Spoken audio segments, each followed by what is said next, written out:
Hello AP Statistics students. In this video we are simply going to be practicing some experimental design and actually writing out these designs and trying to be as specific as possible. So I just grabbed a few even problems from our book and we are going to take a look at them. So first we're going to take a look at blocking. All right, so number 76 says comparing weight loss treatments. So let's take a look at this context. A total of 20 overweight females have agreed to participate in a study of the effectiveness of 4 weight loss treatments, A, B, C, and D. The researcher first calculates how overweight each subject is by comparing the subject's actual weight with their ideal weight. The subjects and their excess weights in pounds are follows. So how overweight are we is there amongst their names. The response variable is weight lost after 8 weeks of treatment.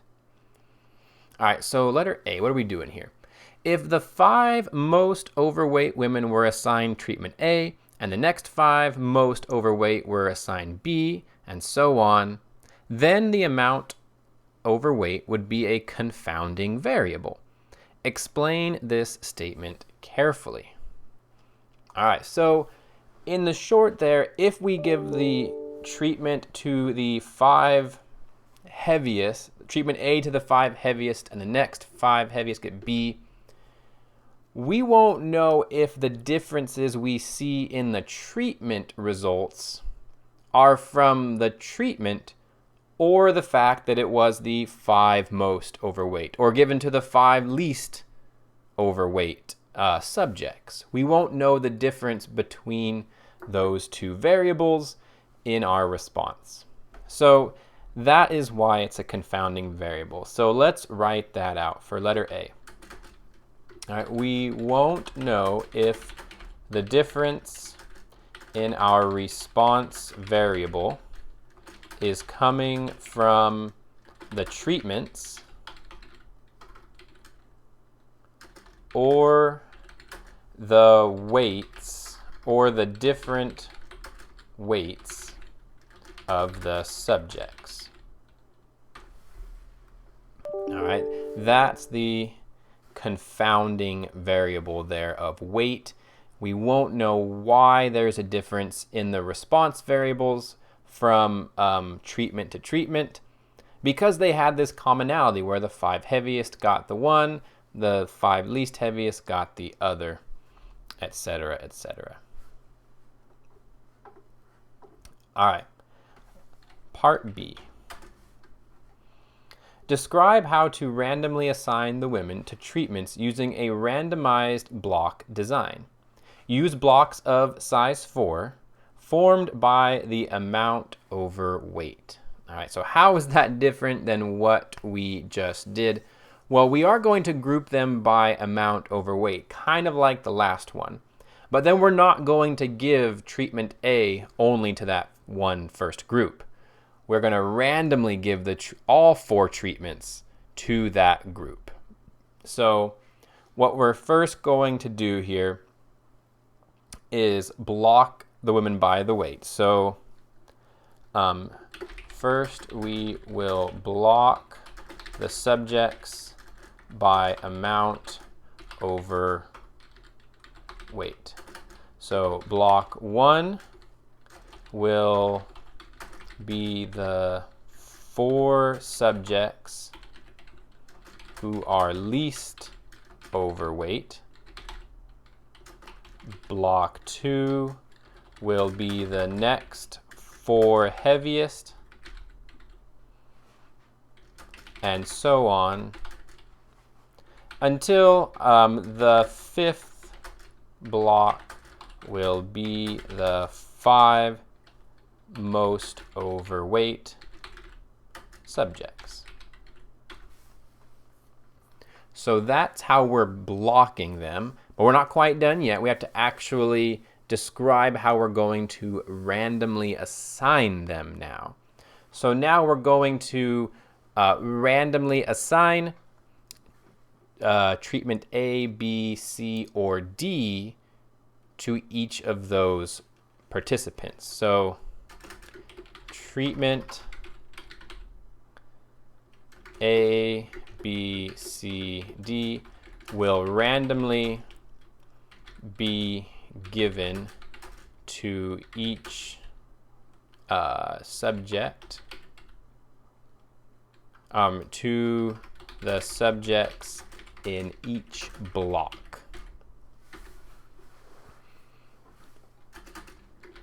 Then the response variable, the weight lost after 8 weeks, will be compared across blocks and treatments. All right, so we're going to compare that weight loss between the blocks and between the treatments to see if there is any difference. So that is how we can then take a look at, randomly assigning each treatment to each block. All right, now I think letter C actually wants us to do this. Yep, letter C actually wants us to do this. So let's actually do a few of these. So first thing we have to do, we have to label each participant from 1 to 4 in each block. There we go. Now we're going to label each participant from 1 to 4 in each block. Then we will pick a random number from 1 to 4, and that person will get treatment A. Then pick another random number, ignoring duplicates, of course, and that person will get treatment B, etc. Okay, that's what's going to happen there. Now, your directions just need to be clear enough that somebody else can follow them. All right, so let's actually do one of these so you can see how these directions can be followed. So what it says first, label each participant from 1 to 4. So let's take block number 1 here. Those are the least overweight. That will be the green ones I've shown here. So Williams, Moses, Hernandez, and Dang. So William will be 1. Moses will be 2. Hernandez can be 3. And that was Dang can be 4. So we're going to generate a random number. Oops, not random. HP prime. So I'm going to go, let's see here, menu, escape, no, there, probability, random, integer, from 1 to 4. So this first one I do is going to be treatment A. So 2. So that is this person here. They get treatment A. Now I'm going to do it again for treatment B. Oh, I'm gotta ignore repeats. I can't give the second person treatment 2 again. Oh goodness. Hey, there we go. I got 3 repeats in a row. That's awesome. All right, so person 4 gets B. All right, let's do it again. All right, person 1 now gets treatment C. And by process of elimination, now this person has to get treatment D. And so we would just do that then for all the blocks. I don't know if I need to keep doing that process, but that's the process I was trying to describe here in part C. All right, so we labeled each person from 1 to 4. Then we pick a random number from 1 to 4, and that person gets A. Do it again for B, do it again for C, and then the last person gets D. You just have to remember, again, you do have to say something about ignoring duplicates, because when you're picking from 1 to 4 over and over, you're going to have duplicates. So you do need to say what you are doing in that case. All right, Time for a matched pairs. Valve surgery. Medical researchers want to compare the success rate of a new non-invasive method for replacing heart valves using a cardiac catheter, whatever the heck that is, with traditional open heart surgery. That doesn't sound very good either. They have 40 male patients ranging in age from 55 to 75 who need valve replacement. One of several response variables will be the percentage of blood that flows backward.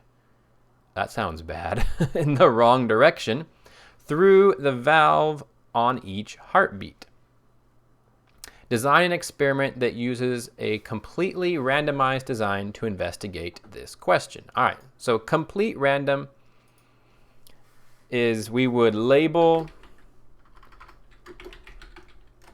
all subjects in order from 1 to, let's see, 40, right? Then we would generate 20 unique random numbers. All right, so I used the word unique there because I have to ignore duplicates, right? So we would generate 20 unique random numbers, and those individuals would get treatment A, which is the cardiac catheter. Context, context, context. All right, don't just say treatment A when treatment A has a name. The rest would get regular open heart surgery. All right. So there is our SRS, our simple random sample, although it's not really a simple random sample. It's not a observational study. It is a completely randomized design for our experiment. All right, that's letter A. Let's take a look at letter B. Design an experiment that uses matched pairs design to investigate this question. Ooh, someone's calling me. Sorry about that. Maybe I'll edit that out. Maybe I won't. So a matched pairs design, explain your method. So matched pairs can be one of two things. You can either pair up and match up people who are very similar, or you can give both treatments to the same person. Now, hopefully that second one seems like a no-no. All right, I'm not going to do 2 surgeries for one person. So there's no way one person can get 2 treatments or both treatments here. So that one's out. So we have to somehow find a way to pair up these people. Now, the mind can go crazy trying to figure out, how am I going to pair these people up? What you have to do is go to the problem, be like, all right, what information did they give me so I can use that, like what I know, to pair these people up? I mean, sadly, my brain first went, all right, well, who are the worst patients? I know heart attack people, sufferers also often have high cholesterol. Well, what if I paired the people with the highest cholesterol together, and then the next highest cholesterol numbers, and the next highest cholesterol numbers? Not a bad idea, except I don't have any info on that with this problem. So I got to go to something else. And they do give me age. And so that's what I had to figure out. They give us age here. It's very possible your age has something to do with the success of this open heart surgery, replacing heart valves. So we're going to go with that. We will take the youngest. Man, who keeps trying to call me? Go away. Trying to tell me how to vote, probably. All right, so we will pair the youngest 2 participants or subjects together and randomly assign one to have the cardiac catheter and one to have the open heart surgery. We will do the same for the next 2 oldest etc., etc. Okay? So we're going to pair them up by age. The youngest two subjects together and randomly assign one each treatment, and then the next two oldest and assign them, etc., etc., all the way up to the oldest two. I think my explanation there is thorough enough that I cover everything there. All right, which design do we prefer? Which one there sounds better? Well, I think I would definitely go with the matched pairs. I think the matched pairs is a better idea because I really think age could be a factor in this, and we don't want it to be a confounding variable. Age could be a factor in the success of these surgeries, so we want to account for it with a matched pairs design. Why doesn't it like? Oh, is it IES, plural? There we go. So yeah, I don't know. You might go the other way, but I think in this case you really want to pick the match pairs. Age could definitely be a factor in how well these surgeries work, and so you would want to account for that. You'd want to see how that changes as patients got older, and the matched pairs allows you to do that. All right, last one here. Another matched pairs. This one will be the other type, I believe, where each subject gets both treatments. Remember, that wasn't possible with our surgery method. You can't give them both types of surgery, but this one isn't quite so serious. Which two brands, X or Y, of electric razor shaves closer? I like where this one is going. Researchers want to design and carry out an experiment to answer this question using 50 adult male volunteers. Here's one idea. Have all 50 subjects shave the left side of their faces with brand X and shave the right side of their faces with brand Y. Then have each man decide which razor gave the closer shave and compile the results. All right, so letter A. What's wrong here? What is the flaw with this? Well, they got close to a match pairs. All right. They had everybody do both treatments. But there's nothing random in the way they were selecting here. There has to be one piece of randomness somewhere. And that, in this case, has to do with which side of their face they are doing each brand with. So we have to figure out a reason. Why could the right be different than the left? Well, one possible option is everybody has a dominant hand. All right. And maybe if I'm right-handed, I will shave the right side of my face better, more thoroughly than the left side of my face when I'm crossing over. I don't know.